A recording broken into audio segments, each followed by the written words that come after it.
The boy opened his eyes and turned to the window. It was late, and the screen door to the back of the house had just slammed shut. Thunder rumbled and raindrops struck the glass in loud, maddening beats. He clutched the wool army blanket that reeked of urine and brought it closer to his body, then, wide-eyed, watched the downpour through his tiny bedroom window. A burst of lightning streaked across the sky, illuminating the branches and the Spanish moss that clung to them. As quickly as it arrived, the beam disappeared, and the world grew pitch black.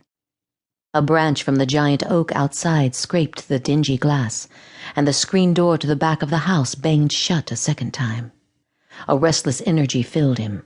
Something wasn't right, and it wasn't the door or the storm. His small room, not much larger than a closet, always smelled of mildewed wood. When it stormed, the nasty odor grew thicker, more menacing. Gulping musty air, he reluctantly crawled out of bed and tiptoed down the hallway. He stood outside his mother's bedroom door, listening for her usual drunken snores. All he heard was the ticking of her wind-up alarm clock. Something was smeared against the door jamb. Blood. His heart skipped a beat as he gazed down at the floor. There, too, was blood. An image of his mother's torn body filled his mind, and he smiled.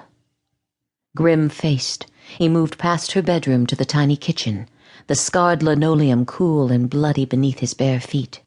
He stood at the window and watched the storm. The weeping willows leaned, overpowered by the screaming wind.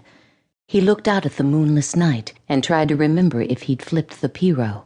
Earlier that afternoon, his baby sister Allie had followed him to the pond. Her small eyes had been teeny, mischievous. She wasn't supposed to wander past the small yard, and he'd been too worried about convincing her to follow him back to the house to even consider the small boat. But he worried now. If Mother saw it filled with rainwater, there'd be trouble.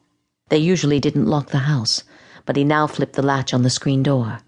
He grimaced, imagining his mother in the morning, her thin mouth angry, set in a stiff line, furious about the slamming door that had kept her up at all hours of the night, whether it did so or not.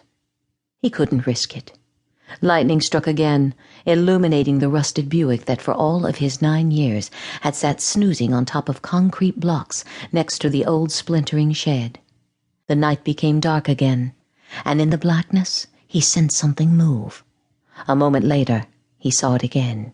He flipped on the porch light, bathing the yard in a dull yellow haze, and had to blink twice before he believed what lay before his eyes.